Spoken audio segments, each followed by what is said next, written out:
We are fortunate in southeastern Ontario to have quality health care close to home. Kingston's University Hospitals, Hotel du Hospital, Kingston General Hospital, and Providence Care each play a unique role in our region's health. People like you also play a key role by giving through the University Hospital's Kingston Foundation. We are very grateful for your support, and we know many of our successes are achieved because of you. We're all going to have to use the hospital one time or another, and I'm sure everybody wants the best for them, so throwing a few dollars their way, if that's going to do it, I'm going to do it, and I think everybody should. At 78 years of age, Spencer Hope of Kingston knows the difference quality health care can make.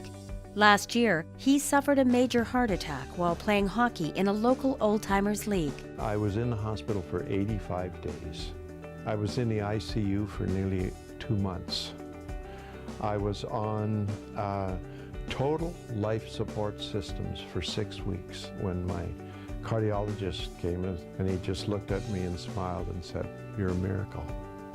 So I'm very, very lucky, and it's because of the great health system that we have here. You know, I wouldn't be alive without it. Spencer is not alone. Thousands of people receive the care they need when they need it, right here in Kingston.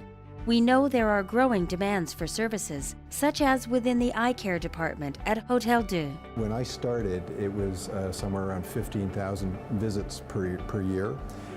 And now it's over 70,000 visits per year, and it shows really no signs of slowing. Groups such as the Kinsman Club of Kingston and the Lions Clubs that are helping make a difference. In helping the community, service clubs rely on donations as well for the purchase of items such as this machine that helps diagnose eye disease sooner. Because of you, the Lions were able to meet their commitment to the community and to the hospitals so that the purchase of this great piece of equipment could be made and to help the hospitals all the way around in the future. Dramatic growth due to our aging population, better treatments, and technology happens everywhere, especially at the Cancer Centre of Southeastern Ontario at KGH. There is so much new coming through in the way of new technologies, new techniques, new treatments. With the donor money, we're able to do it so much faster. And doing it faster means patients get they reap the benefits of that much quicker.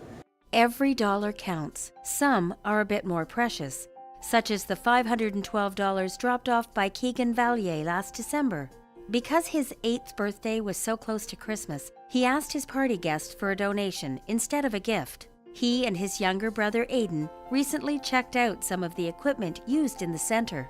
Colleen Clark explains the difference one new piece of equipment in the molecular genetics lab has made. For our breast cancer screening, for example, it used to take us approximately 2 years to do the breast cancer screening test results for our patients. Now we can get that same amount of work done in 2 months. And that has a huge impact on patient treatment and hopefully patient outcome for their prognosis. We work closely with our research fellows over in the Queen's Department of Pathology. They do the research, they do the legwork, if you will, and then our patients benefit from that because we apply that to clinical testing. Donations in support of research by clinicians in Kingston's hospitals are key in our long-term success. The situation for availability of government funding in today's fiscal climate has been severely cut back. It's extremely competitive to receive grants from the usual tri-council sources. So, you know, anyone who makes the donation to the hospital that has been directed for research purposes, those types of funds are especially valued and extremely important in this day and age. Patients like Murray Smith of Prince Edward County know the importance of having the availability of specialty personnel such as Dr. Ellis in our hospitals. In need of a triple bypass, he discovered that cardiac patients are cooled to slow their heart rate for the procedure. The problem for Murray was that he has a rare allergy to the cold. If he were to be chilled for the operation, I'd die. I'd go into anaphylactic shock, and if the surgeons weren't expecting it, I can only think that would really complicate things, and I don't think it would be good. And I didn't really think I was going to come out of it. It was 11 months ago. I cut all my own firewood last winter. I carry 60-pound loads of firewood on my back uphill half a mile. His cardiac surgeon, Dr. Darren Payne, knows the importance of donations. I'm sure that donor money really has its fingers that reaches into every aspect. If you could tag these dollars and see where they all end up, it'd be interesting, but probably everywhere from paint on the walls to the monitoring and equipment that I use in the operating room is impacted. Equipment plays a critical role in the care of many patients, including the hospital's youngest patients, those in the neonatal intensive care unit at KGH. Charge nurse Sue Merkley knows the difference quality equipment such as isolettes can make. It's not just the beds, it's the phototherapy lights that we have to use, it's the IVs, it's our bedside monitors, it's our saturation monitors. The babies within the environment of KGH are not only getting top-notch care from the nurses that take care of them and the physicians look after them, but they're also getting the best technology that's possibly out there to care for them. From our youngest patients to our oldest residents, donations to our hospitals result in excellent care. Providence Manor also benefits from the generosity of donors. Donations at Providence Manor really help to enhance the quality of life that the residents here receive. Donations make it possible really for things to happen that wouldn't otherwise happen. Because of your donations, quality of life is something that more and more people who receive services from our hospitals can experience. For Lindsay Gemmel of Smiths Falls, it's even more. I struggled with anorexia for 8 years, and it progressed from grade 10 through college, and eventually I lost a lot of aspects that made up my life. So my family, my home, they could no longer cope with my eating disorder, so I was moving around a lot.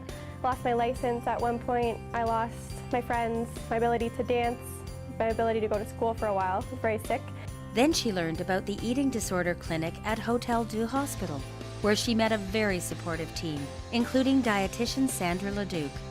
I have another chance at life, thanks to Sandra and the eating disorder clinic at Hotel du, and I will never give up on myself or anybody else the same way you never gave up on me. Thank you. Palliative care is another area where donations have profound impact. Our goal is to make every day as important as possible and as good as possible for patients, and that's helped by donations. It is all about dignity. It's all about being able to treat every single one of these patients as if they are my mom, my dad, my brother, my sister, somebody who is a stranger when they walk in. Very quickly, we are pulled into their family. While we all have our own reasons to give, Bob Thomas of Kingston states it well. It's a very, very unusual family that hasn't had to deal with medical issues. And certainly in this community, I think we're blessed with both the quality of care and the facilities that we've, as a community, developed. We have daunting tasks ahead of us still. Healthcare is evolving, buildings are aging, technologies are improving, the quality of treatments is improving, and it means that new facilities need to be built to house the researchers and the clinicians, the doctors, the nurses, the technicians that all strive to deliver better health care for people in this region. Because of what has been done by others in the past, I'm here today. And because I'm here today, I can contribute, and that's how I live. That's what I want to do.